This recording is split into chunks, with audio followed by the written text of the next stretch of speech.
నమస్తే రమగారు. నమస్తే జయ. రమగారు, మనకి సంకటహర చతుర్థి ఉంది. ఈ రోజు యొక్క విశిష్టత. ప్రతి నెల వస్తుంది. అవును. నెల నెల వచ్చేది. పౌర్ణమి తర్వాత వచ్చే 4వ రోజు. దీంట్లో ఒక సాధారణ నియమం ఏంటంటే చవితి రాత్రిపూట ఉండాలి. హుహు. పగలు చవితి అయిపోయిందనుకో 4 గంటలకు అయిపోతుంది. ముందు రోజు రాత్రి ఎన్నింటికి వచ్చిందో చూసుకుని రాత్రిపూట చేయాలని చెప్తారు. ఈ సంకటహార చతుర్థులు చేయటము మన వైపు కంటే ఎక్కువగా తమిళ, కర్ణాటక, మహారాష్ట్ర ప్రాంతాల్లో కనపడుతుంది. ఈ ప్రాంతాల్లో గాణాపత్యం అని ఒక ప్రత్యేక మతం ఉంది జయ. మనకి ఉన్నాయి కదా రకరకాల మతాలు, శైవం, వైష్ణవం, సౌరం, హ్మ్. శాక్తేయం. దాంతోపాటు గాణాపత్యము అంటే గణపతి యొక్క మతం. హుహు. విశేషంగా మహారాష్ట్రియన్స్ కనపడతారు. వాళ్ళు ఎక్కువగా బప్ప, గణపతి బప్ప. గణపతి బప్పానే, బప్ప అన్నిటికీ బప్పానే.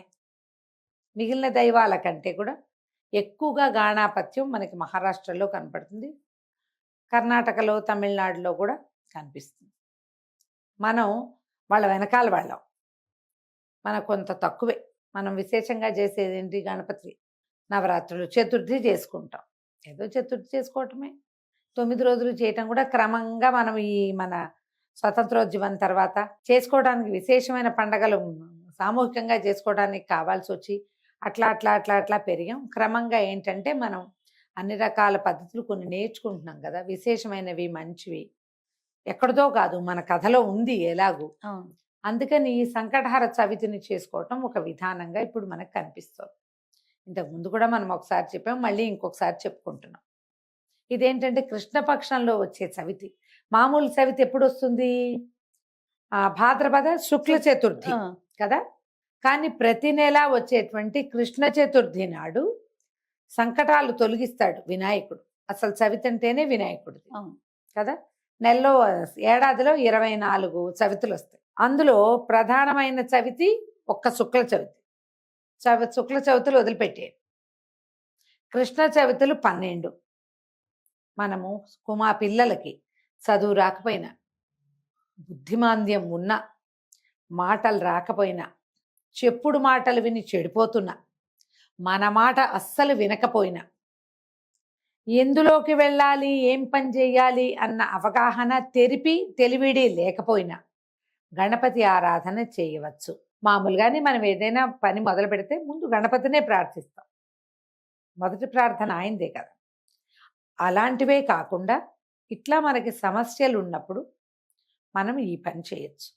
సాధారణంగా పిల్లలు మంకుగా ఉన్నారు, మాట వింటలేదు, బాగా చదవట్లా, కాన్సన్ట్రేషన్ లేదు, ఫోకస్ లేదు అనగానే పెద్దవారందరూ ఏం చెప్తారు? దేవాలయానికి తీసుకుపోయి గణపతికి ఓ 11 ప్రదక్షిణాలు చేయించండి, 11 గుంజీలు చేయించండి, గణపతికి కుడుములు పోయండి, ఉండ్రాళ్ళు పోయమంటారు. అవును. ఇది చెప్పుకుంటాం మనం. ఇది ఎక్కడి నుంచైనా రాని ఈ పద్ధతి. గణపతిని ప్రార్థిస్తే జ్ఞానం పెరుగుతుంది, సూక్ష్మమైన బుద్ధి అలవడుతుంది, ఫోకస్ వస్తుంది.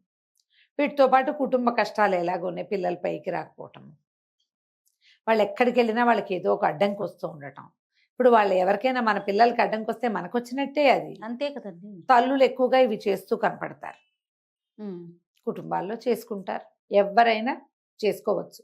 దీనికి ఆనమాయితీ కావాలి, ఆను కావాలి లేదు, హాయిగా చేసుకోవచ్చు. దీనికి చేసుకోవడానికి పెద్ద పద్ధతి ఉంది, సింపుల్ పద్ధతి ఉంది, ఈజీ పద్ధతి కూడా ఇంకొకటి ఉంది. 3 చెప్దాం. పెద్ద పద్ధతి ఏంటంటే పగలు ఉపవాసం ఉండి సాయంకాలం చంద్రోదయం కాగానే చక్కగా గణపతిని, మట్టి వినాయకుడిని బాగా పూజించుకుని విశేషమైన సేవ. మనకి వినాయక చవితి నాడు ఎట్లా షోడశోపచారాలు చేసుకుంటాము, అవునండి, షోడశోపచారాలు చేసి గణేశోత్పత్తి కథ చెప్పుకుని వినాయక చవితి నాడు ఎట్లా నివేదనలు పెడతామో అట్లాగే చక్క కుడుములు, ఉండ్రాళ్ళు, బెల్లము, పటిక బెల్లము, పానకము, వడపప్పు అన్నీ చేసి నివేదన చేసి, సో ఆ చంద్రోదయం పూర్తిగా అయ్యాక భోజనం చేయటం. ఇప్పుడు ఇన్ని రకాలు చేయాలంటే ఈ ఉద్యోగస్తులు, చిన్నపిల్లల వాళ్ళు, కొంతమంది చేయి పట్టని వాళ్ళు కష్టపడతారు కదా. రెండో మెథడ్, పూర్తి ఉపవాసం కాకుండా మధ్యాహ్నం ఏదైనా టిఫిన్ తిని అన్నం తినకుండా సూర్యాస్తమయం అయ్యాక కనీసం 11 అయినా ఉండ్రాళ్ళు చేసి అంత పానకము, ఆ మాత్రం పెసరపప్పు నానబెట్టుకుని పానకం తయారు చేసుకోవటం, వడపప్పు చూపిస్తున్నా కదా, అవి స్వామివారి దగ్గర పెట్టి సింపుల్గా గణపతి పూజ చేసుకుని ఈ కుడుములు నివేదన చేసి దండం పెట్టుకుని హారతి ఇచ్చేసి స్వామివారికి భోజనం చేసేయటం. Okay, easy method. ఉపవాసం ఉంటారో ఉండరో ఏదో ఒకటి మీకు దోచింది. సంకటహర చతుర్థి నాడు సాయంకాలం గణపతి ఆరాధన జరిగే ఏ దేవాలయానికైనా వెళ్ళిపోయి అక్కడ అష్టోత్తరమో ఏదో పూజ చేస్తారు, అది చేయించుకుని హారతి ఇచ్చే వేళకి చూసి దండం పెట్టుకుని ప్రసాదం పెడతారు, పుచ్చుకోండి. సంకటహర చతుర్థి నాడు ఇలా కూడా చేసుకోవచ్చు. ఓకే, మీరు ఏది చేయగలిగితే అది చేయండి. ప్రతి నెల వస్తాయి. దీనికి ఈజీ మెథడ్ ఏంటి, మన దగ్గర ఒక క్యాలెండర్ ఉంటే క్యాలెండర్లో వాళ్ళే బుజ్జి వినాయకుడు బొమ్మ వేసి కనపడుతుంది. మీరు రౌండ్ ఆఫ్ చేసి పెట్టుకోండి. గ్రీన్ కలర్ తోటో రెడ్ కలర్ తోటో గుర్తుంటుంది. ఫోన్లో పెట్టుకోండి, లేకపోతే రిమైండర్స్ పెట్టుకుంటాం కదా, ఈరోజు సంకటహర చతుర్థి అని అదే మనకి తట్టి లేపుతుంది పొద్దున్నే. ఈ విధానాల్లో మీరు ఏది కుదిరితే అది చేసుకోండి. దీంతో పాటు మంగళవారము చవితి సంకటహర చతుర్థి వస్తే అంగారక చతుర్థి అంటారు. అది చాలా మంచిది. అది ఇంకా విశేషమైన ఫలితాన్ని ఇస్తుంది.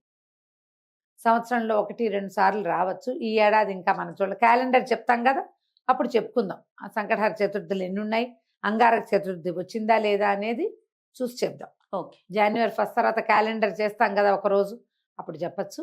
ఎప్పుడు కూడా చవితి నాడు ఉపవాసం ఉంటే మీరు సంకటహర చతుర్థి స్వామిని పూజించాలి అన్న ఆలోచన ఉంటే మొదట నోటికి తాళం వేసుకోండి. వారిని దుర్భాషలాడద్దు. గొడవకి దారి తీసే ఏ విషయంలోకి మీరు వెళ్ళబోకండి. ఈ జ్ఞాపకాన్ని పాటించండి, మర్చిపోవద్దు. ఈ నియమం ఉండాలి. ఉండి మనం చక్కగా పూజ చేసుకోవచ్చు.